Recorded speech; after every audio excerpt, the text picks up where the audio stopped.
Hi guys, and for today's video, another cake vlog po yung ating ipapakita sa inyo. And itong cake po ay tinatawag natin itong cut-up cake dahil nga isang shape po ng karakter yung ating gagawin dito and hindi siya usual na pa-round yung ating cake na gagawin. Sa makakahula in advance, please pa-comment down below po kung anong karakter po itong ating gagawin. Pag-book pa lang sa atin ni customer ay sinabi na nga niya na gusto talaga ng bata is yung parang ulo talaga ng karakter na to kasi meron po siyang stuffed toys na ulo talaga kaya gusto niya rin sa kanyang cake ay ganito din.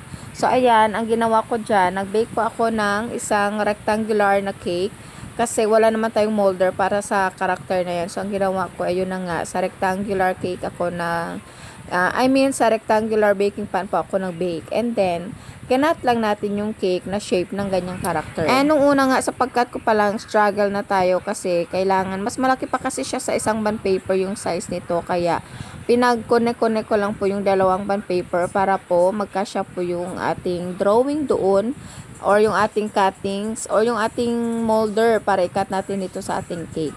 So, ayan na nga, ang ginawa ko dyan is yung mukha niya is made of fondant. Yung kanyang mga eyes, ganon, made of fondant. And then, yung kanyang flowers po mamaya, na ilalagay ko parang as ano niya, parang headband, parang ganon, headdress, anong tawag doon? Made of fondant din siya. And may mali pa nga ako dito kasi yung binook pala sa atin ni ma'am is yung printed lang yung kanyang mukha. And then, yung price na is iba. Kaso lang, nakatatak talaga sa mind ko and hindi ako nag-backread na ang ginagawa ko talaga is yung fondant talaga lahat. Kaya sabi ko, nung pag-pick up na niya, mag-send ako ng price. Sabi niya, bakit iba yung price? Pero mabuti na lang. Mabait talaga to si friend namin dito sa Ayala Central School. Ayan. Kahit ganun pa man ako man ang may mali, ay binayaran pa rin tayo ni ma'am ng exact amount and binigyan ko lang siya ng less ng konting-konti lang.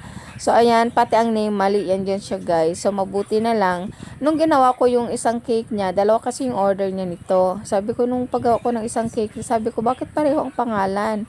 So ayun, chinek ko, ito nga pala talagang karakter na to, iba po talagang pangalan. So ayan, pinalitan ko naman yung kanyang pangalan. So makikita nyo na lang talaga mamaya sa final outcome ng ating cake na to yung real name ng ating customer. I mean ng ating celebrant. So ayan ang ginawa ko dyan, since gray lang po yung kanyang mukha. Nagpaint pa ako dyan ng black na food color para magkaterno po siya na black dyan sa kanyang line sa side ng kanyang cake. So ayan na nga. And ganyan lang po yung ating final design guys ng ating cake. So sa tingin nyo po ba, nabigyan ko rin po ba ng hostisya itong cake ni ma'am? And i-upload ko po yung kasamang cake niya. And itong cake nga po pala, may kasama rin po itong cupcake na 12 pieces. So by the way, thank you for watching. Bye!